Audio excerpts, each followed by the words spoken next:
Kami dari kelompok 6 akan memaparkan materi tentang adaptasi kurikulum, pembelajaran, serta sarana dan prasarana. Kelompok kami beranggotakan 8 orang, yaitu Lutfianti, Iistina, Sri Mulyani, Nilam Auliasani, Lilis Yonanda Putri, Mia Eldiani, Laili Kartikasari, dan Rini Kusritasari. Di sini saya akan menyampaikan materi yaitu tentang adaptasi kurikulum. Pengertian adaptasi kurikulum menurut Lee, Amos, Gragodas, Lee, Selgren, D. Harris, and Weimeyer dalam MZZ tahun 2014 halaman 7 berpendapat kurikulum adaptif mengacu pada upaya untuk memodifikasi cara dalam konten yang disajikan atau konten di mana siswa terlibat dan merespon dalam kurikulum. Sedangkan menurut Alton dan McKinnon, MZZ tahun 2014 halaman 7 mengatakan adaptasi kurikulum membuat perubahan dengan menghilangkan atau mengadaptasi bagian dari kurikulum seperti kegiatan belajar mengajar yang memungkinkan peserta didik belajar dari kurikulum yang didesain sesuai untuk kelompok usia mereka dalam setting pendidikan inklusi.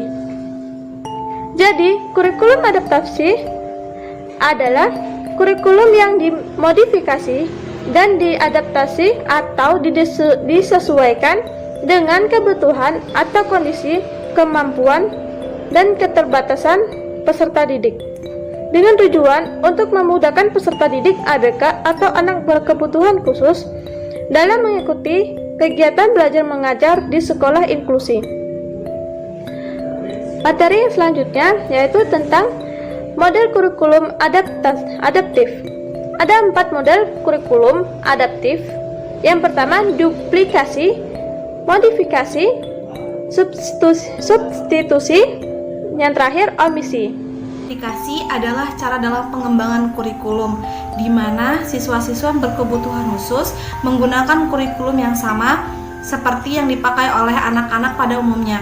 Model duplikasi dapat diterapkan pada 4 komponen utama kurikulum, yaitu duplikasi tujuan, duplikasi isi atau materi, duplikasi proses, dan duplikasi evaluasi. Selanjutnya, modifikasi atau merubah untuk disesuaikan. Cara pengembangan kurikulum di mana kurikulum umum yang diberlakukan untuk siswa-siswa reguler diubah untuk disesuaikan dengan kemampuan siswa berkebutuhan khusus. Dengan demikian, siswa berkebutuhan khusus menjalani kurikulum yang sesuai dengan kebutuhan dan kemampuannya. Modifikasi dapat diberlakukan pada 4 komponen utama pembelajaran, yaitu tujuan, isi atau materi, proses, dan evaluasi. Selanjutnya yaitu model substitusi, menggantikan sesuatu yang ada dalam kurikulum umum dengan sesuatu yang lain. Penggantian dilakukan karena hal tersebut tidak mungkin diberlakukan kepada siswa berkebutuhan khusus, tetapi masih bisa diganti dengan hal lain yang kurang lebih sepadan atau memiliki nilai yang kurang lebih sama. Selanjutnya ada model omisi, yaitu upaya untuk menghilangkan sesuatu, bagian atau keseluruhan dari kurikulum umum karena hal tersebut tidak mungkin diberikan kepada siswa berkebutuhan khusus. Dengan kata lain, omisi berarti sesuatu yang ada dalam kurikulum umum tidak disampaikan atau tidak diberikan kepada siswa berkebutuhan khusus. Selanjutnya yaitu tentang adaptasi pembelajaran. Pembelajaran adaptasi adalah modifikasi aktivitas, metode, alat, atau lingkungan pembelajaran yang bertujuan untuk menyediakan peluang kepada anak dengan berkebutuhan khusus mengikuti program pembelajaran dengan tepat, efektif, serta mencapai kepuasan. Prinsip utama dalam modifikasi aktivitas adalah pembelajaran yang disesuaikan dengan potensi siswa dalam melakukan aktivitas tersebut. Selanjutnya yaitu program pembelajaran individual. Program pembelajaran individual menunjuk pada suatu program pengajaran di mana siswa bekerja dengan tugas-tugas dengan waktu yang cukup sesuai dengan kondisi dan motivasinya.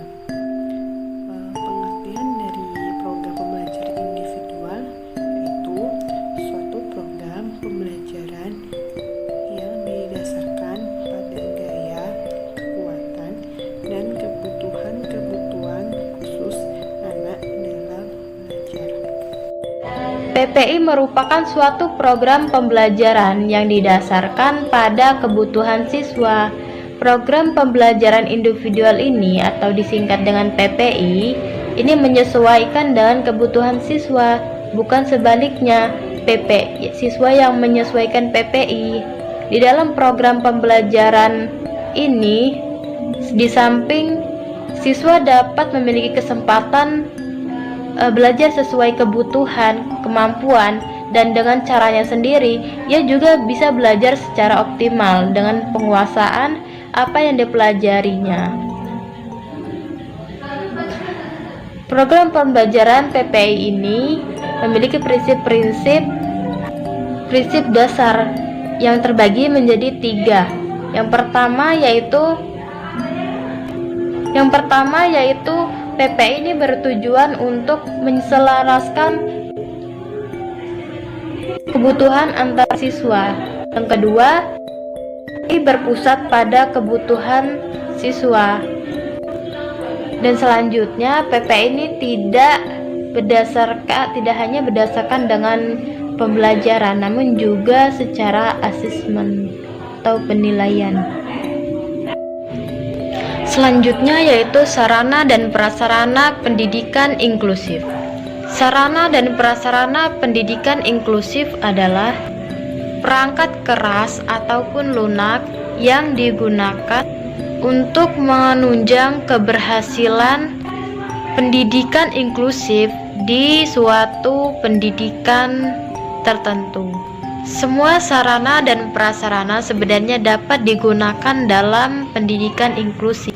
Tetapi untuk mengoptimalkan sarana dan prasarana dalam proses pembelajaran, perlu dilengkapi aksesibilitasnya bagi kelancaran mobilisasi anak berkebutuhan khusus, serta media pembelajaran yang sesuai dengan kebutuhan anak berkebutuhan khusus. Sarana dan prasarana secara umum antara lain, pertama, ruang kelas beserta perlengkapannya.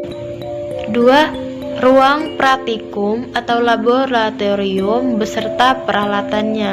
Ruang perpustakaan beserta perlengkapannya.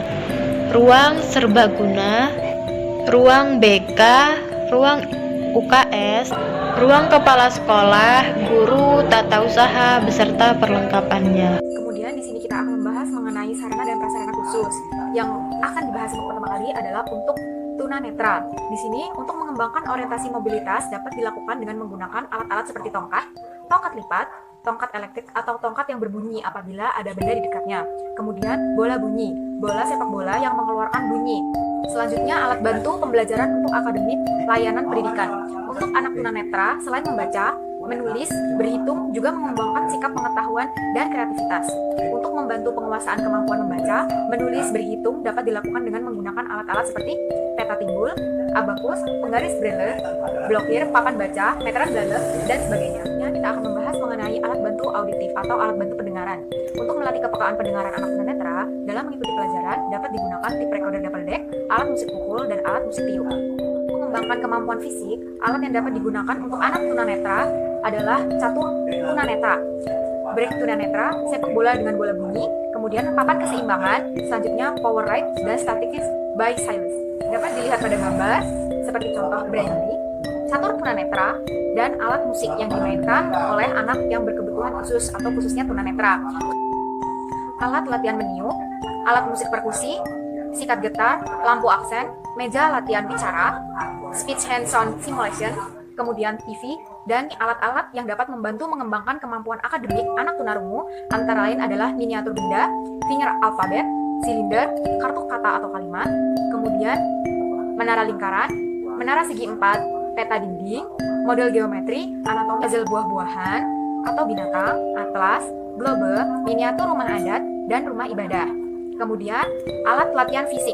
Alat-alat yang dipergunakan adalah bola atau net volley, bola sepak, meja pingpong, net bulu tangkis, kemudian alat-alat untuk melatih kecepatan motorik. seperti hair aids, kemudian menggunakan bahasa isyarat, dan menggunakan puzzle buah atau puzzle hewan untuk membantu sarana dan prasarana khusus untuk tunarungu. Yang selanjutnya yaitu tunalaras atau gangguan perilaku. Alat yang digunakan untuk asesmen anak tunalaras seperti Adaptive Behavior Inventory for Children dan Adaptive Behavior Skill. Yang selanjutnya yaitu anak berbakat. Alat yang digunakan untuk asesmen anak berbakat seperti tes intelijensi WISCR, tes ini intelijensi Stanford Binet, Cognitive Ability Test, Differential Aptitude Test.